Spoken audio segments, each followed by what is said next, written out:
Sabe, o céu noturno tá cheio de segredos, daqueles que fazem a gente questionar absolutamente tudo. E hoje a gente vai mergulhar fundo em um deles, uma história impressionante sobre um objeto bem misterioso, o 3I/Atlas. Então, vamos lá. E se tudo que a gente achava que sabia sobre visitantes do espaço estivesse, sei lá, errado? E se a chegada deles não fosse um acaso, mas sim algo agendado? É essa pergunta que vai guiar nossa conversa. Pois é, essa pergunta leva a gente direto para dezembro de 2024. É quando os astrônomos detectam um cometa. Só que, olha, não era um cometa qualquer. Ele parecia não seguir nenhuma das regras do nosso sistema solar. Então, quem é esse nosso visitante? O 3I/Atlas é só o terceiro objeto que a gente tem certeza que veio de fora do nosso sistema solar. E desde que foi detectado, ele virou um verdadeiro quebra-cabeça. O brilho dele, por exemplo, fica pulsando de um jeito que ninguém consegue prever. A composição química dele, os cientistas achavam que nem era possível. E a rota que ele está fazendo simplesmente desafia a gravidade do nosso Sol. E aí a gente chega na velocidade. Pensa só, 43 quilômetros por segundo. Isso é rápido demais para a gravidade do Sol conseguir segurar ele. Quer dizer, ele está só de passagem, sabe? Um turista cósmico. Veio de muito, muito longe e não tem a menor intenção de ficar por aqui.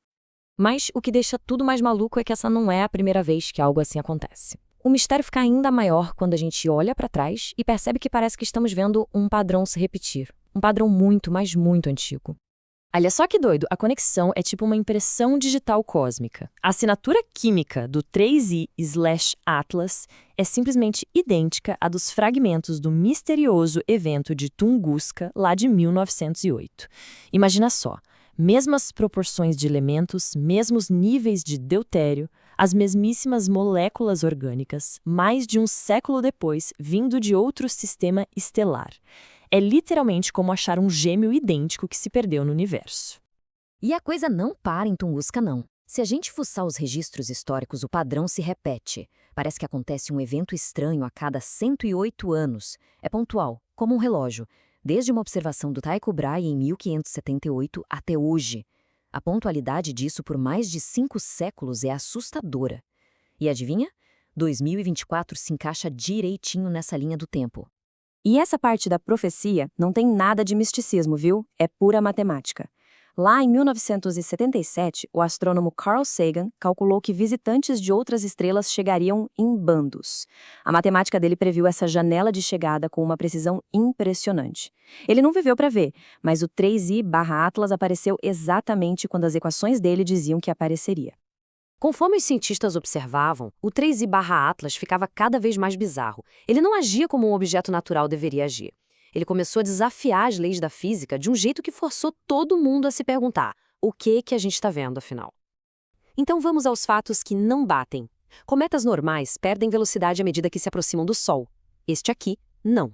Ele joga para fora uma quantidade absurda de vapor de água, 14 toneladas por segundo, e não viaja sozinho. Tem 3 fragmentos menores seguindo ele como uma escolta.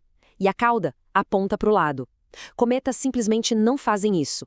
A não ser que não seja bem um cometa. E como se não bastasse, a análise do gelo dele revelou uma coisa ainda mais maluca. O cometa carrega os blocos de construção da vida, aminoácidos, nucleobases, os ingredientes essenciais, todos preservados num tipo de freezer cósmico que viajou por milhões de anos entre as estrelas. Então as evidências vão se empilhando, né? Um objeto que se move de um jeito impossível, com uma escolta, seguindo um cronograma de séculos, e ainda por cima carregando os ingredientes da vida. Aí não tem jeito, né? A pergunta vem com tudo. Mas afinal, que objeto é esse? E bem quando parecia que o mistério não podia ficar maior, o objeto fez uma coisa que mudou o jogo completamente. Ele quebrou o silêncio do espaço. É isso mesmo. Ele começou a transmitir um sinal. E não era um ruído qualquer, era um sinal, claro, organizado e sem dúvida nenhuma artificial, vindo de dentro de um cometa que viajou por milhões de anos. Sabe, o sinal veio numa frequência muito específica, a de 21 centímetros, que é conhecida como a linha do hidrogênio. É como se fosse o canal de rádio universal, a frequência que qualquer civilização inteligente procuraria para se comunicar. E o que tinha na mensagem? Matemática pura. Números primos, a sequência de Fibonacci, o π. a linguagem universal da inteligência.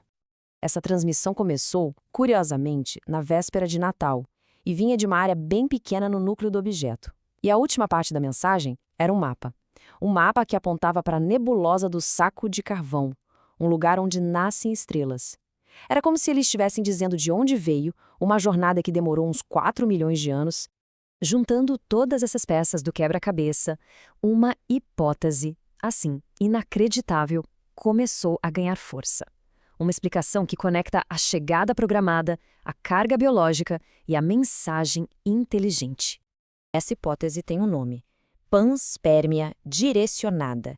É a ideia de que talvez uma civilização muito, muito antiga, de bilhões de anos, tenha criado um jeito de espalhar a vida pela galáxia, enviando sondas automáticas para mundos que poderiam ser habitáveis. O plano é de uma escala que a gente mal consegue imaginar, mas a lógica é até simples. Primeiro, você lança sondas com os ingredientes da vida. Depois, deixa elas vagando pelo universo por milênios. Quando encontram um mundo promissor, como a Terra, elas entregam a carga e dão pontapé inicial para a biologia. E quem sabe, o ciclo se repete. E se ainda restava alguma dúvida de que aquilo não era natural, ela acabou no dia 9 de fevereiro. O 3i Atlas fez uma correção de curso de 17 mil quilômetros. Uma manobra que precisa de uma energia absurda, tipo a de um pequeno reator nuclear. Olha, cometas não fazem isso. Naves espaciais, sim. A mensagem final que ele enviou não era mais matemática. Era um relógio, uma contagem regressiva. E esse relógio ia zerar exatamente no momento em que ele estivesse mais perto da Terra. Um encontro marcado com 4 milhões de anos de antecedência. Mas a grande virada da história veio agora. Dentro da contagem regressiva tinha mais dados. E quando decodificados, eles se revelaram fórmulas para bioquímica sintética. Moléculas artificiais projetadas para turbinar a vida. Ou seja, não era só uma entrega de ingredientes, era um manual de instruções completo. E isso tudo deixa a gente com uma pergunta final, daquelas bem profundas. Será que isso é uma entrega de presentes, os blocos de construção da vida, para dar um empurrãozinho na nossa evolução? Ou será que a gente recebeu um manual de instruções biológico tão avançado, mas tão avançado, que talvez a gente não esteja pronto para as consequências de ler ele? A contagem regressiva continua.